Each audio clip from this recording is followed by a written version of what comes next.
Good morning, precious.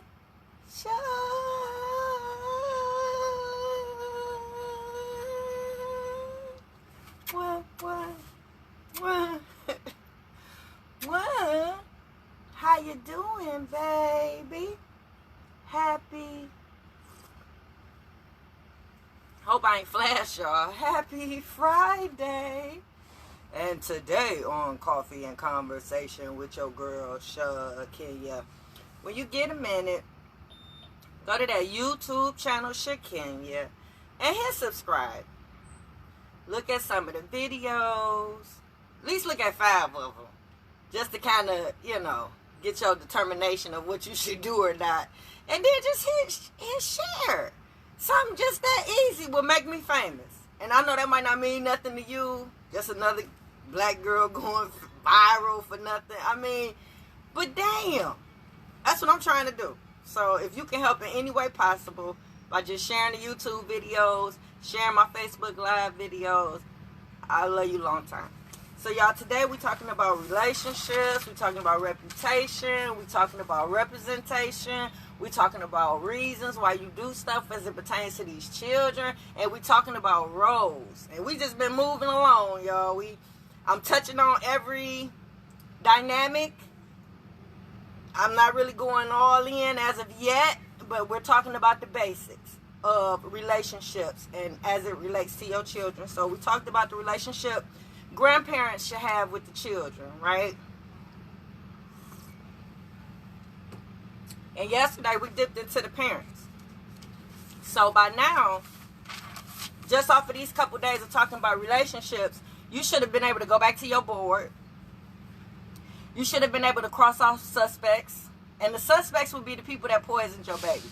People that's contributed to the poisoning of your baby. People that has planted seeds against you.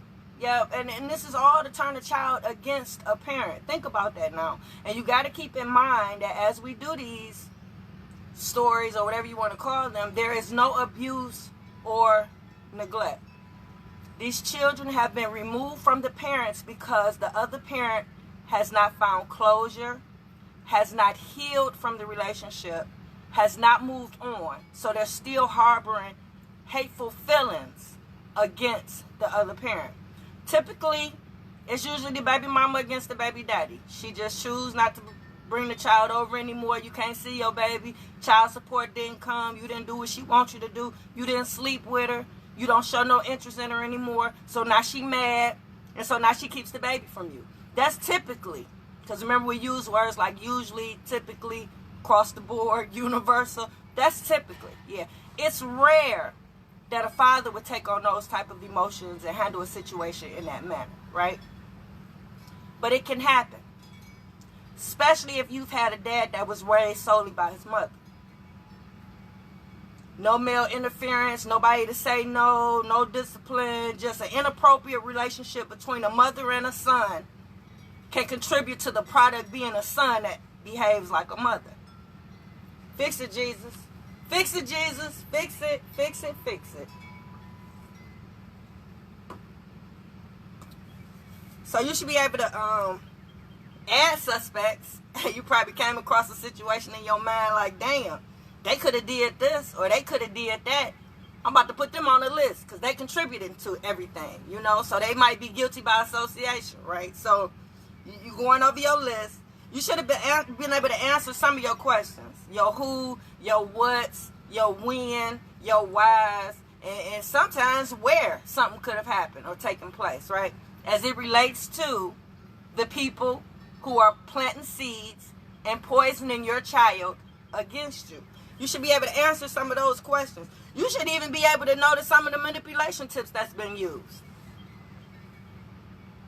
Yep.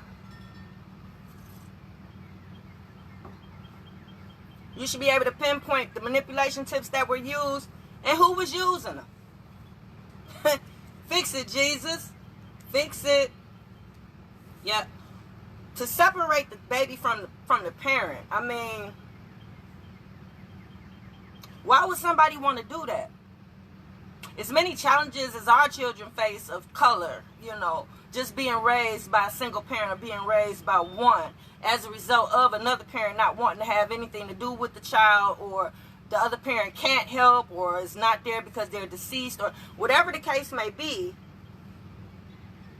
Who would purposely want to put our child in a situation where they only have one parent, one side of the family, a couple people to rely on for their growth and development? Like, who would want to do something like that? Fix it, Jesus. So now we fast forward to now, and now you see why back then in your 9th grade year when we first got started that I said it's a high probability that if your child has been separated from a parent or has suffered a loss of a parent, that they have to have mental health treatment. At some point, they have to be able to go to a professional and talk to them if they're struggling or having issues with that absent parent. Usually issues come in the form of acting out and landing in my office at Attitude Adjustment, 15400 Grand River, Detroit, Michigan, Suite 319. That's where they end up typically, usually, right? As a result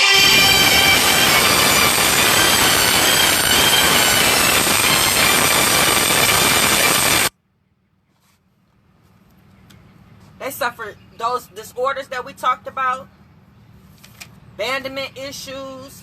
Some of them deal with resentment, especially if they played a part in the separation of the parent. Because, you know, usually when a parent gets into an inappropriate relationship with a child, they tend to gang up and become an alliance against the other parent. So in turn, you are using this child to do certain things to either incriminate this parent or to prove whatever point you're trying to make about this parent in a negative way. So I know, ain't that terrible? It's like they your ops.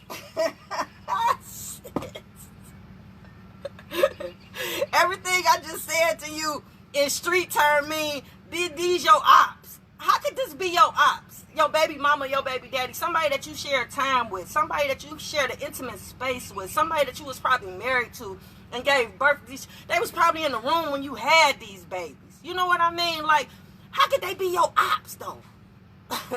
Fix it, Jesus. Fix it. Fix it, fix it, fix it. So the reason why that child needs mental health therapy or treatment is because they suffered a great loss. Just like the child of a parent that's deceased, that loss so great, they usually have to go to grief counseling sometimes to get over it and understand and get through it.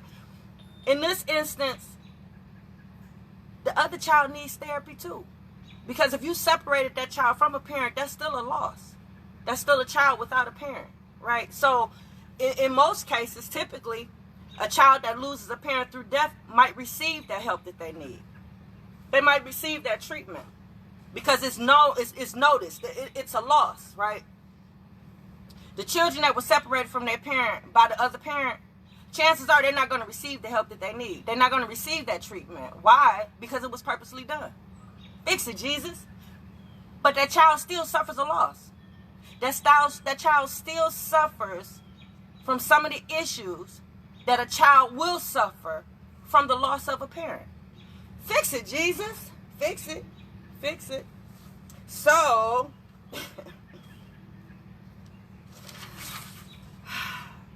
the relationship between the mama and daddy is very important.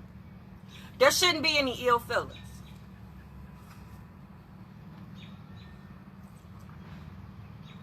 I know what they did to you. I know they hurt you. I know you trusted them. They misused you. They abused you. They took you for granted. I know. But that was done while you guys were in the relationship. Yeah, y'all not in that relationship no more. So the only feelings and things you got going on should be the feelings towards how they treating your child, how they treating that baby. Is that baby being abused or neglected? If that baby ain't being abused or neglected, y'all need to carry on, right? And now this is when y'all try to figure out how to get along. And this is when y'all create that new relationship, because this new relationship has to be stronger than the last one. Yeah, because, see, this new relationship, you can't just break it off because it's linked to the baby. this parenting thing, this co-parenting thing. Yeah, it's a new relationship that you guys have to form. And this one, y'all got to stay together for the sake of the child. Y'all got to make it work. Ain't no divorce. Ain't no separation. Y'all got to make it work for the sake of the kids. So, I'm going to give y'all a couple things that maybe y'all can use that might help you create that new relationship. These are some of the things I tell my parents in the co-parenting workshop. You got to use the C's of co-parenting. And it's a lot of them, but I usually start the class off with communication. Communication being one of the first and foremost in the C category. Yeah, y'all got to talk more now that y'all not together than y'all did when y'all was. Usually if y'all in the house together, y'all feed off of one another, and it's, but when y'all in separate households, don't know what's going on in each other's households, y'all don't know what's going on with the kid when the kid is over there, y'all got to talk more now. Yep. Compromising is a big thing that I tell my parents. You have to compromise. Yep. One might want to do this, one might want to do that. Y'all got to find a way to meet in the middle. And usually if y'all communicating, y'all can figure it out. Cooperate. Gotta cooperate. Got to. You can't be difficult all the time, right? At some point, y'all gotta learn how to work together and how to do things together. I remember when the baby had gotten, I was trying to run for something in cheer. I don't even know what the hell she was running from. Of course, they didn't tell me till the last minute, so I'm scrambling around. That was one thing he would do all the time. They would tell me stuff at the last minute. It was like he got off on seeing me scrambling around, because I'm going to do anything for my baby. So whatever it was, I would be running around like a chicken with my head cut off last minute, always trying. Oh, my Lord, fix it. Jesus, fix it. So she was running for something. I ran to the dollar store, got a board. We hurried up and decorated, put it together. He brought some water bottles and did some stuff. We did some old quick stuff. It was like within a day's notice time or whatever. That was something that I would have wanted a week to do, to try to make it elaborate. You know what I mean? Something grandioso. Not no damn picture board with just a... But he was half-ass doing stuff when it came to me. You know what I mean? You can't be that way when y'all have children together. Yeah. You got to act as if y'all was still together sometimes. Somebody choked. I know. Just a thought. Just a thought. I know. Take the personal out. Take that out. Take the intimate. Take that out. Focus on the child. Okay? I know. Sometimes you got to tell yourself that. Let me see. Complimenting each other. It's okay. Yeah. You ain't got to be all vulgar and nasty and I want to hit that and that ass still fat. No, but compliment them every now and then. If they look nice, let them know they look nice. Yeah, we getting older up in age. They still keeping themselves fit like they did when y'all was together. Let them know that. Because it's hard as you get older, as you know, to keep yourself together. Yep, I be in that gym struggling. I looked at myself yesterday on the video going up and down that step. I look like I needed somebody to hold my hand. You know, hey, it is what it is. That's what you get at 51. You know, you start running out of steam. Things start going a little slower than normal and usual and typical. So, yeah. So, if they still looking nice, they look nice when you see them, it's okay to compliment them every now and then. It's okay. Yep. Congratulate. Make sure when that child is happy for that parent and they come to you and let you know that the parent did this, the parent did that, and they happy, you have to be just as happy as the child is, right? Even if you is a hater. Even if you is low-key hating and you jealous and you envious of your baby mama, your baby daddy, because they still moving on and they're doing better than they did when they was with you. It's okay. But don't let the child see that. Let the child see you being just as happy. And then bite the bullet. And when you see that baby mama and that baby daddy, let them know. Congratulate them. Yeah, congratulate them. To their face. In front of the child. Let them know. You're proud of them, even if you ain't. When the child comes to you with an issue that they have with the other parent, do what you can to mediate right then and there. Like, speak up on the behalf of the parent. Be like that PR person. You know, let them know why they did what they did. Because chances are you know why they probably said no. Or you know probably why they did what they did. Because y'all probably had conversations about this when y'all was together. Everything that y'all had in mind when y'all were talking about raising this baby and having this baby. That should be in the same format, same profile, same everything. So therefore, you might know why the parent probably said no, or why they did this to make the child upset. You're supposed to be able to reason with that baby and let that baby know why that parent did that.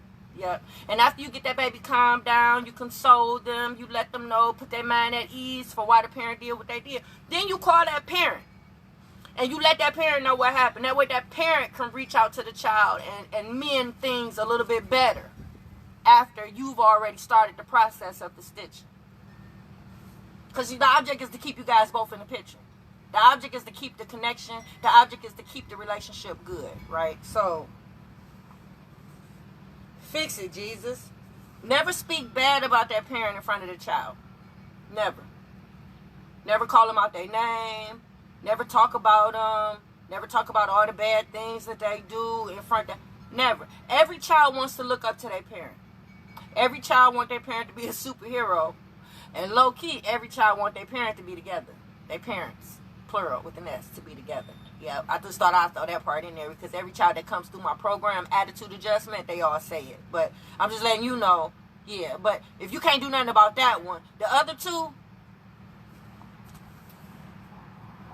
never talk bad about the parent in front of the child. Never talk about parenting concerns to the child. I hate when your mama do this. I hate when your daddy do this. I hate when your mama say that. She always... Any parenting concern that you have, what's the key part in there? What's that key word? Parent. It's not child, it's parent. You talk to the parent. Y'all relationship should be good enough. Y'all old asses should be mature enough to have a civil conversation as it relates to the baby and the cares and concerns that you would have, because I guarantee you they are probably the same cares and concerns that you might have would have had if y'all were together and y'all would have had to discuss them. So just because y'all in separate households, remember, just because y'all broke up, that don't make it a broken home. It's a broken home when you guys can't connect and talk about whatever it is that's going on, right? So talk to the parent about the issues that you have. Include the parent in things as it relates to the baby. Events coming up, sporting events, award ceremonies, anything that has to do with that baby, make sure the other parent is aware. Make sure they have ample time to make themselves available, meaning that as soon as you get the notice or you know about it, inform that parent right away.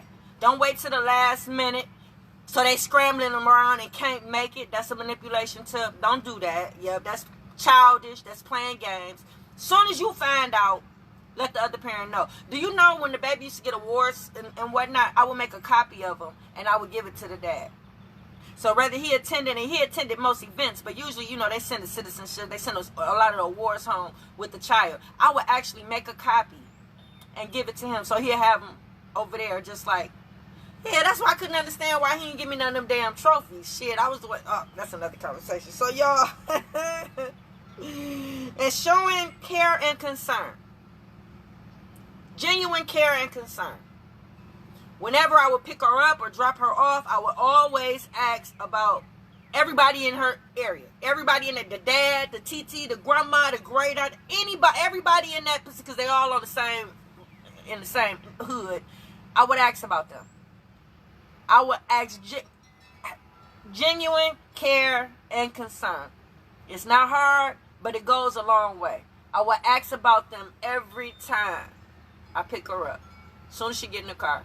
How they doing? They all right? If they in the hospital or something, do they need anything? Did you want to go up there and visit? Did you want to drop them off something? Care and concern. And I can care less about them people. But because I know, forgive me for saying that, God. Forgive me for saying that. But I can care less about those people. You know, they're not the first frame of mind for me. But because I know how she feels about them, and I know that that's her family, I would ask how they are doing.